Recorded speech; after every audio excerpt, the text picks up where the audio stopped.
Mark and Christine from Scrap Time. I'm happy to see you. I wanted to show you my custom plaid background stamp from Stampers Anonymous.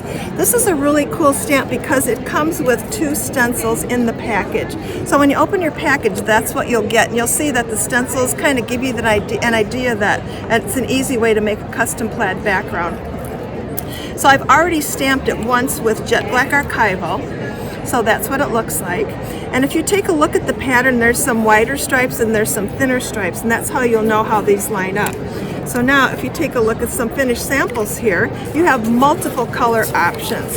So the thing I want you to remember is I always stamp in archival ink because that's the permanent waterproof ink. So then I can easily add my blendable inks over the top and nothing is going to happen to these lines. So I can line up the stencils perfectly, or I can have them offset a little bit so that the background color shows through.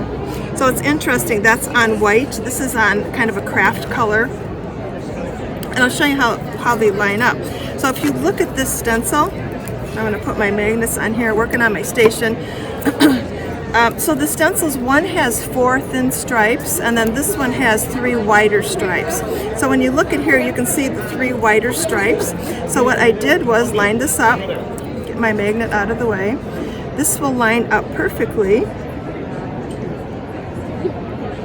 I can put my magnets down, that's going to hold my stencil in place, and so I'll ink through and I have 3 wide stripes. Okay, and so then I'll take that one off and then I'll start working with the thinner one.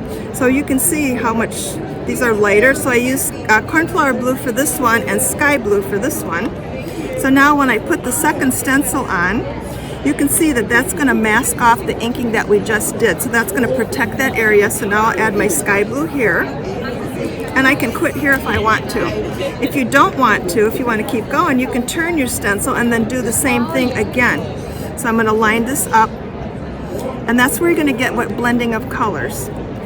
So if you look at this one, this is on my perfect white cardstock, stamped in Jet Black Archival. I did my thin stripes with sunflower, and I did the wider stripes with cornflower blue, and that's the only 2 colors I used.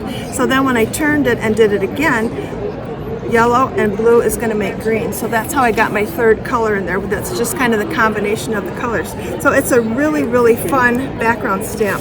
So there, I mean, the possibilities are endless. This one is done on craft cardstock with just orange blossom. That's the only color I used, and there's my background color. So I only didn't stencil everything.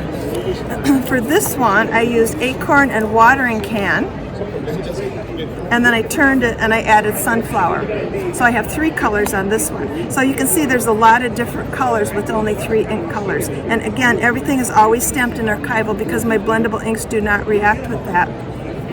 So here's a finished card to give you another idea. And this one is again on craft, so it's going to look a little bit different.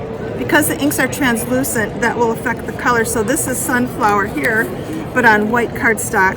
And this is sunflower, again, but on craft color. So you get a big color variation because they're translucent. So your background that you choose to work on, it makes a huge difference in the end. So there's my finished card that says, "Have a wonderful birthday." And that's the custom plaid background stamp. Thanks for watching. Be sure to give our video a thumbs up and subscribe to Scrap Time videos for all the Creativation 2020 coverage.